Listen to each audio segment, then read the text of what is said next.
একবার ভাবুন তো, আপনার ভালোবাসার মানুষটি মৃত্যুর পরেও আপনার জীবনে আবারও ফিরে এলো, আপনার জীবনকে আবারও সুন্দর করে দিল এবং আপনার পরিবারটি আগের মতো পরিপূর্ণ হয়ে গেল। এমনই একটি Korean heart touching movie be with you. চলুন গল্পটি শুরু করা যাক। গল্পটি শুরু হয় একটি অ্যানিমেশন স্টোরি দেখিয়ে, যেখানে দেখানো হয় কেউ মারা যাওয়ার পর স্বর্গে অবস্থান করার আগে এক মেঘের দেশে বাস করতে থাকে, যতদিন না পর্যন্ত তাদের কেউ ভুলে যায়। সেখানে এক মা পেঙ্গুইন মেঘের উপর থেকে পৃথিবীটি দেখছিল এবং কান্না করছিল। একদিন বর্ষাকালে মা পেঙ্গুইনটি ট্রেনে করে পৃথিবীতে নেমে আসে এবং তার বাচ্চার কাছে যায়। তারা দুজনে একে অপরকে দেখে খুবই খুশি হয়। তারা একসাথে আনন্দ করতে থাকে। দেখতে দেখতে বর্ষাকাল শেষ হয়ে যায়। তখনই সেখানে রেইন অফ ফেয়ারি এসে মা পেঙ্গুইনকে বলে শেষ বৃষ্টির সাথে তাকেও ফিরে যেতে হবে। তাই সে মা পেঙ্গুইন ফিরে যেতে থাকে, কিন্তু বিদায় নেওয়ার সময় তারা আর কান্না করে না। তারা হাসি মুখে একে অপরকে বিদায় দেয় এবং মা পেঙ্গুইনটি চলে যায়। এই গল্পটি জিহো তার বই পড়ছিল। বইটি তার মা তার জন্য বানিয়েছে। আজ জিহোর মা মারা গেছে। সে রুম থেকে বাইরে তাকিয়ে দেখে তার বাবা ওজিন তার মায়ের ছবির সামনে বসে কান্না করছে। সেখানে কিছু লোকজন বলতে থাকে বাচ্চাটা জন্ম হওয়ার আগে মেয়েটি ভালো ছিল, কিন্তু বাচ্চা হওয়ার পরেই মেয়েটি মারা গেল। এই কথা শুনে জিহো অনেক মন খারাপ করে। এরপর 1 বছর পরের কাহিনী দেখানো হয়। ভোর রাতে অ্যালার্মের শব্দে জিহোর ঘুম ভাঙে এবং সে তার কাজে চলে যায়। ওজিন একটি সুইমিং স্কুলে পরিষ্কারের কাজ করে। অন্যদিকে জিহোর ঘুম ভাঙলে সে তার মায়ের আলমারিতে গিয়ে শুয়ে পড়ে। ওজিন তার কাজ শেষ করে বাড়িতে ফিরে আসে এবং জিহোকে আলমারি থেকে বের করে। জিহো তখন টিভিতে আবহাওয়ার খবরটি দেখতে থাকে। খবরে বলা হচ্ছিল এই সপ্তাহেই বর্ষাকাল শুরু হয়ে যাবে। তখন জিহো তার বাবাকে জিজ্ঞাসা করে বর্ষাকাল শুরু হলেই কি বৃষ্টি পড়বে? ওজিন বলে বর্ষাকালে কখনো বৃষ্টি হয়, আবার কখনো বৃষ্টি হয় না। জিহো বলে যখন বর্ষাকাল শুরু হবে তখন তার মা ফিরে আসবে। এই কথা শুনে ওজিনের মন খারাপ হয়ে যায়, কেননা সে তার স্ত্রীকে অনেক বেশি ভালোবাসতো। জিহো তার বাবাকে বলে সে যেন চিন্তা না করে, তার মা তাকে কথা দিয়েছে প্রথম বৃষ্টিতেই সে ফিরে আসবে এবং এটা তার বইও লেখা আছে। জিহো স্কুলে যাওয়ার জন্য রেডি হচ্ছিল, কিন্তু সে তার শার্টের বোতামটি ঠিকমতো লাগাতে পারছিল না। এরপর ওজিন সাইকেলে করে তার ছেলেকে স্কুলে পৌঁছে দেয়। সে এতটাই ধীরে সাইকেল চালাচ্ছিল যে একটা মেয়েও তাকে ওভারটেক করে চলে যায়। আসলে ওজিনের একটা অসুখ রয়েছে, যার জন্য সে বেশি পরিশ্রমের কোনো কাজ করতে পারে না। এসব করলে সে অজ্ঞান হয়ে যায়। সে তার ছেলেকে বিদায় জানিয়ে কাজ চলে যায়। সেখানে তার কলিগ হায়ুন জুং বলে ওজিন প্রতিদিনের মতো আজও তার শার্টের বোতামটি ঠিক মতো লাগাতে পারেনি। এই কথা বলে হায়ুন জুং মুচকি হাসতে থাকে। আসলে সে ওজিনকে মনে মনে পছন্দ করে। অন্যদিকে ওজিনের বন্ধু হং এর বেকারিতে কোনো মেয়ে কাস্টমার আসলেই হং সেই মেয়েকে ওজিনের জন্য পছন্দ করে ফেলে, কারণ সে ওজিন ও তার ছেলের একাকিত্ব সহ্য করতে পারছিল না। তাই সে তার বন্ধুকে আবারও বিয়ে দিতে চাচ্ছিল।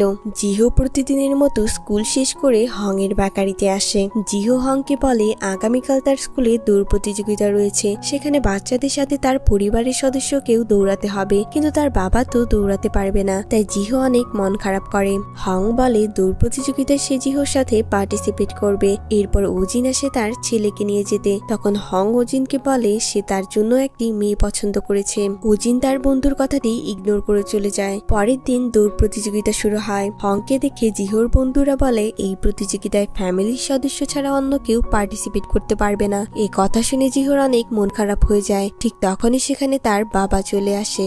রেস শুরু হয়। দৌড়ানোর সময় জিহোর হাত থেকে লাঠিটি পড়ে যায়। লাঠিটি তুলে সে আবারও দৌড়াতে শুরু করে এবং সবার শেষে গিয়ে সে তার বাবার কাছে পৌঁছায়। তাই জিহোর অনেক মন খারাপ হয়ে যায়। ওজিন দেখে তার ছেলে মন খারাপ করে আছে, তাই সে তার ছেলের মন ভালো করার জন্য দ্রুত দৌড়াতে থাকে এবং সবাইকে পেছনে ফেলে প্রায় যখন ফিনিশিং লাইনের সামনে চলে আসে তখনই সে অজ্ঞান হয়ে পড়ে। পরের সিনে দেখানো হয় ওজিন ও জিহো রাস্তা দিয়ে হেঁটে যাচ্ছিল।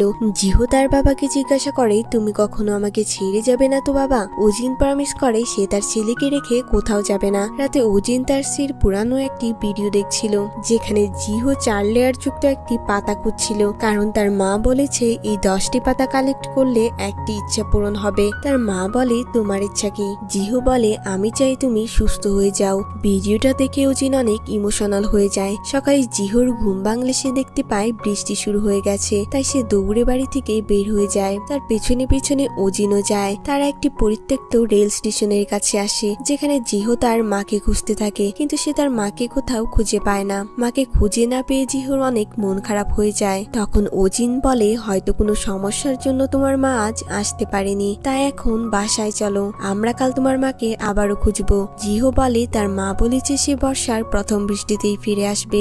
ওজিন তার ছেলেকে জোর করে খুলে নিয়ে বাড়ি ফিরতে থাকে। তখন সে দেখে টানেলের ভেতর একটি মেয়ে বসে আছে।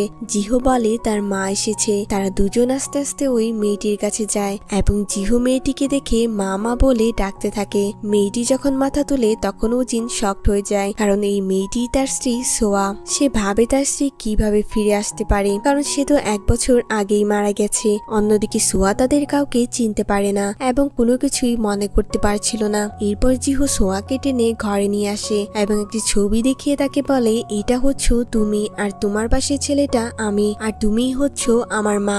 সোয়া বলে আমি কোনো কিছু মনে করতে পারছি না। তখন জিহো বলে আমরা যখন খেলা করছিলাম তখন তোমার মাথায় আঘাত লাগে, তাই তুমি সবকিছু ভুলে গেছো। রাতে ওজিন সোয়ার রুমে আসে এবং চেক করতে থাকে যে সে সত্যি সোয়া নাকি তার আত্মা।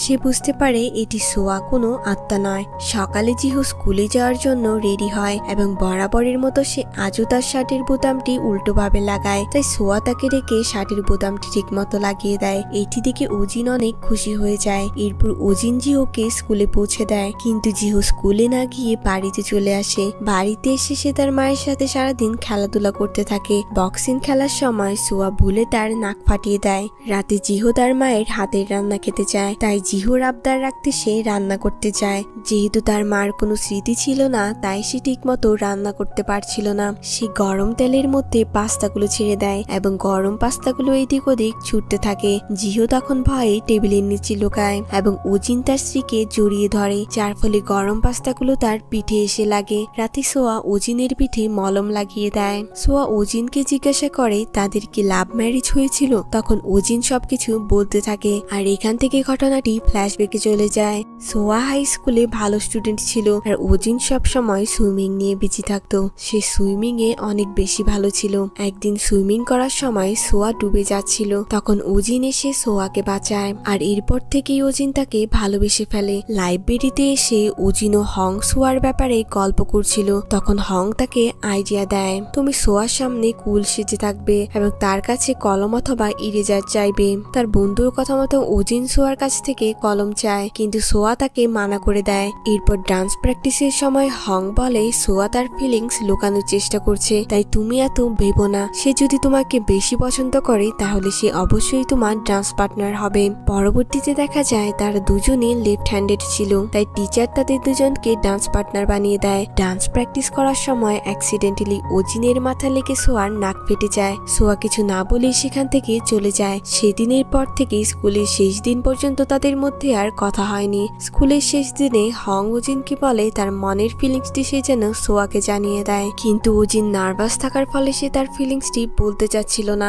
এরই মধ্যে সোয়া তাদের কাছে আসে এবং তাদের ডায়েরিতে কিছু লিখতে বলে, কারণ আজ স্কুলের শেষ দিন। ওজিন অনেক খুশি হয়ে যায় এবং ডায়েরিতে কিছু লেখে সে তার কলমটি ভুলে ডায়েরিতে রেখে দেয় এবং সোয়াকে দিয়ে দেয়। এরপর ওজিন ও হং পাশের একটি কলেজে ভর্তি হয় এবং সোয়া একটি ইউনিভার্সিটিতে ভর্তি হয়। কলেজের প্রথম গ্রীষ্মের ছুটিতে ওজিন সোয়াকে কল করে। সোয়া কলটি রিসিভ করলে ওজিন নার্ভাস হয়ে কলটি কেটে দেয়। এভাবেই কয়েক বছর কেটে যায়। একদিন ওজিন সোয়াকে আবারও কল দেয়। সোয়া যখন কলটি রিসিভ করে তখন ওজিন কলটি রাখতেই যাবে, কিন্তু তার বন্ধু হং কলটি রাখতে দেয় না, তাই ওজিন বাধ্য হয়ে কথা বলতে থাকে। ওজিন সোয়াকে বলে আমি স্কুলের শেষ দিন তোমার কাছে ভুলে কলমটি রেখে দিয়েছিলাম, তুমি কি আমাকে কলমটি ফেরত দিতে পারবে। সোয়া কলমটি ফেরত দিতে রাজি হয়ে যায়। কথাটি শুনে ওজিন খুশি হয়ে নাচতে শুরু করে। পরদিন ওজিন অদ্ভুত সাজে সোয়ার সাথে দেখা করতে আসে। সে সোয়াকে দেখে নার্ভাস হয়ে যায় এবং অদ্ভুত আচরণ করতে থাকে। সেখান থেকে তারা একটি রেস্টুরেন্টে যায় এবং অনেক গল্প করে, আর তারপর তারা বাস স্টপে এসে দাঁড়িয়ে থাকে। একের পর এক বাস আসতে থাকে, কিন্তু তারা কোনো বাসেই ওঠে না এবং কোনো না কোনো বাহানা দিয়ে দেরি করতে থাকে। এরপর সোয়া শেষ বাসটিতে উঠে পড়ে এবং বাসটি চলতে শুরু করলে ওজিন দৌড়ে এসে বাসে উঠে পড়ে। সে সোয়াকে বলে আমি কি তোমাকে চিঠি লিখতে পারি। সোয়া বলে হ্যাঁ পারো।